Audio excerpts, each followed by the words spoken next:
Ito yung trip namin papunta ng San Rafael River Adventure. Dumaan kami ng MacArthur, tapos Pulilan Bypass. Hindi kami nag-expressway kasi sinundan namin yung dalawang anak namin na malaki, nakamotor lang sila.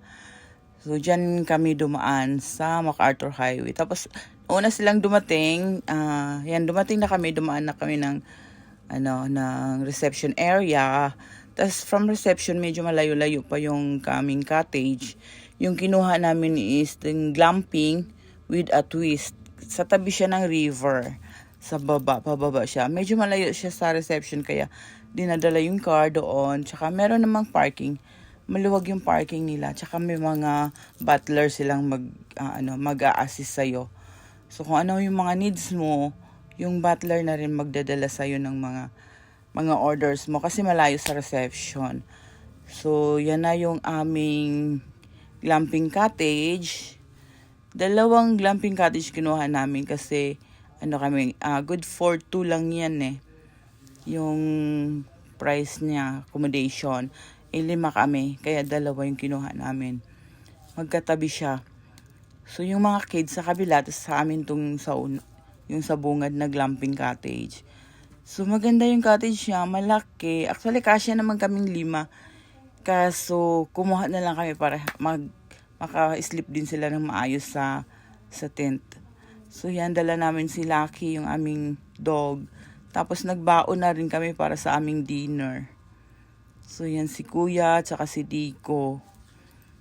So, malaki yung glamping cottage niya. So, yan yung sa loob ng tent. Meron siyang bed, tapos meron siyang free towel, tapos may toothpaste, toothbrush, tsaka sabon shampoo na kasama sa free.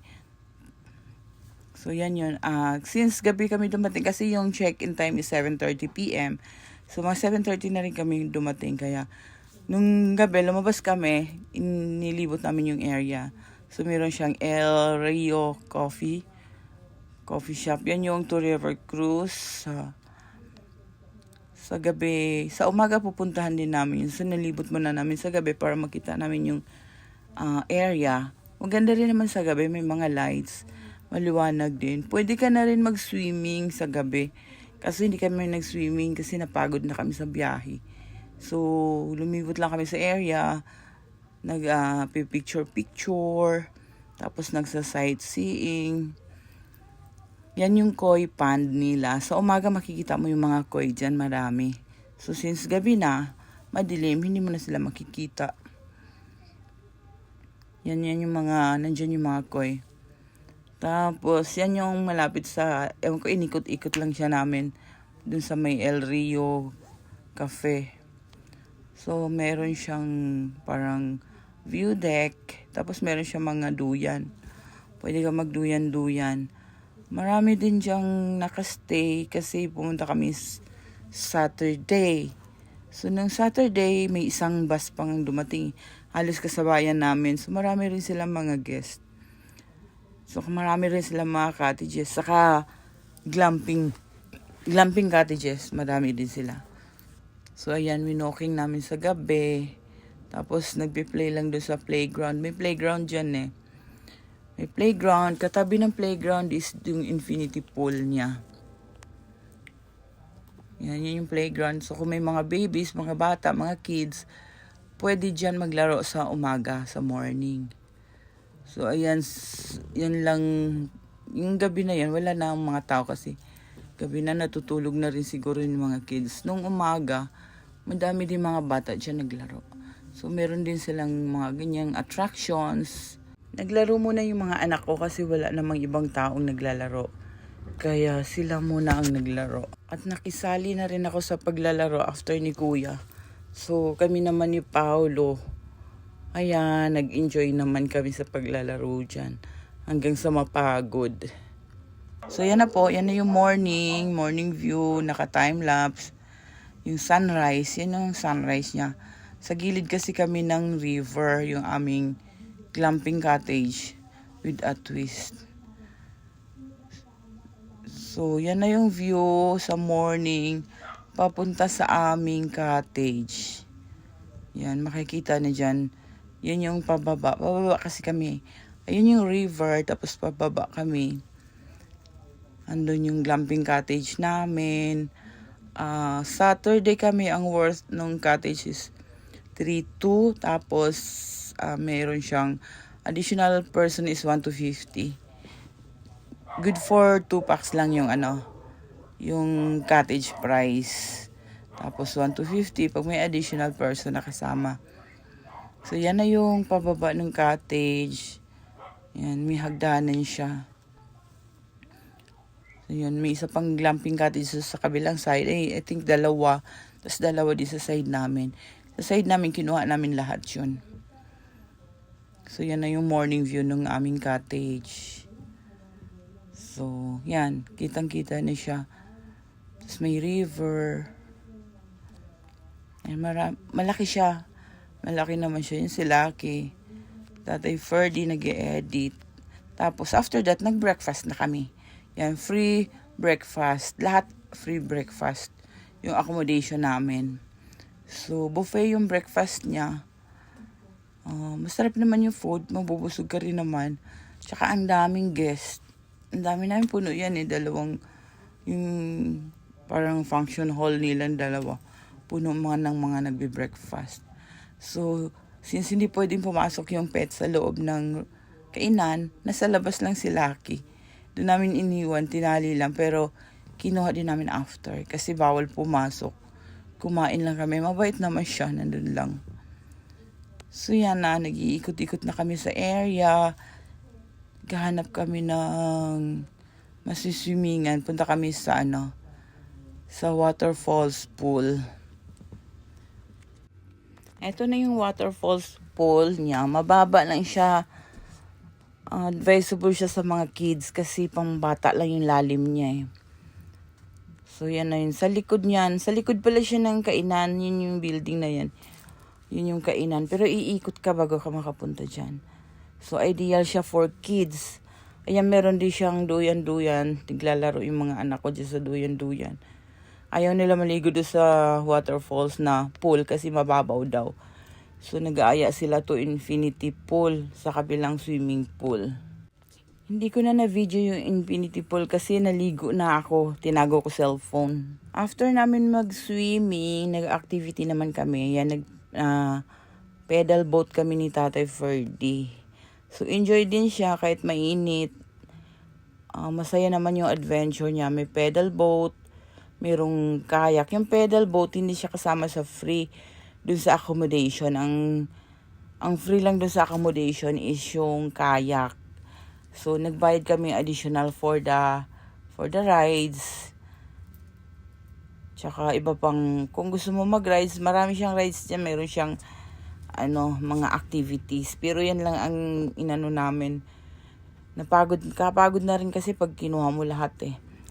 Wala na rin time kasi kailangan pa namin umuwi ng Maynila from Bulacan. Tsaka si Dico may gagawin pa sa school. So ayan, nagkayak din kami ni Dico. Enjoy din magkayak. First time ko magkayak yan. Tsaka first time ko rin mag-pedal boat dyan sa San Rafael River Adventure. So masaya naman, nag-enjoy naman ng mga kids sa aming bonding. So yan, yan lang na-experience namin. Yung giant swing, hindi ako sumakay. Tsaka yung parang bike na bike sa taas, hindi rin ako sumakay. May lula kasi ako tatakot ako sa height. So, mga ganyan-ganyan lang na activities pwede. Ayan, si Tatay Ferdy siya nagkayak. Ako lang nagkayak, tsaka si Dico. Tapos yun, nagpe-pedal boat din si Dico, tsaka si Paulo. So yan, tinry naman yung mga activities. May additional bayad nga lang. Tapos after that, nag-ATV na kami. Yan, ATV is kaming lahat. Si Kuya free lang, sumakay lang dun sa yung sa tour guide, yung nag-assist sa amin. So, ang ATV price is 550 pag may angkas. Pag walang angkas, I think 500. So, ako nagdala nung una. Hindi ako marunong, pero nadala ko rin siya kasi matigas yung handle ng manibela niya. Matigas siya iliko-liko. Lalo na sa rough road. Kaya pagdating sa straight lang sa may simentado, okay lang siya, kayang-kaya. Pero pag dun sa rough road, bangga-bangga inabot ko. So, pinalitan na rin ako ni tatay noon. Yan, ano pa siya sa kasada pa lang siya. Malalayo rin pala narating ko. So, yan na yung rough road. So, pagkaliko ko dyan, hindi na ako nakabalik. Hindi ko na siya naikabig pabalik. Ayan na. So, pinalitan na niya ako. So, yan, binigay ko na kay Tatay Ferdy yung yung ATV siya na pinagmaneho ko. Mas masarap lang ang kasi sa likod ka lang. Kasi matigas siya, kabig-kabig. Tsaka, magewang-gewang yung kalsada. Rough road siya, pang rough road talaga yung ATV. Ininantay namin si Dico tsaka si Paolo kasi ang tagal nila hindi nakarating. Yung pala, nabulahaw din sila doon. Ayan, so waiting kami. Yan na sila parating na. Yung bangga ulit sila. Kaya ang tagal nila makarating sa amin. Pinuntahan na sila nung guide. Yan, tinulungan na sila. Kasi ang tagal nila makarating sa amin. So yan, natapos na sila. Nakausad na rin, bumalik na rin yung guide. Ayan, angkas na lang ako. Nasa likod na sila Dico. So, yan, binidyo ko na lang sila. Ayun, bangga na naman sila. Hindi na naman nakadiretso. Tinulungan na sila ni Tatay Ferdy, hinatak. Kaya, stay ulit kami. So, 30 minutes yung ATV ride. 550 pag may angkas. Pag wala angkas, 500. Dalawang ATV yung kinuha namin for 30 minutes. So, additional bayad siya dun sa accommodation mo. Yung mga activities, may additional siyang bayad. Pag gusto mo mag-activities. Ayan, nakaangkas na lang ako, kaya nag-video na lang ako. Mas masarap umangkas kaysa mag-drive. Kasi lubak-lubak yung daan. At natapos din ang aming 30 minutes ATV rides. Yan, pabalik na kami sa reception. Malapit sa reception yung rides niyan ng ATV. Doon sila nakapark. Pagka mag-rent ka ng ATV, pupunta ka sa reception area. Doon ka magpapabook.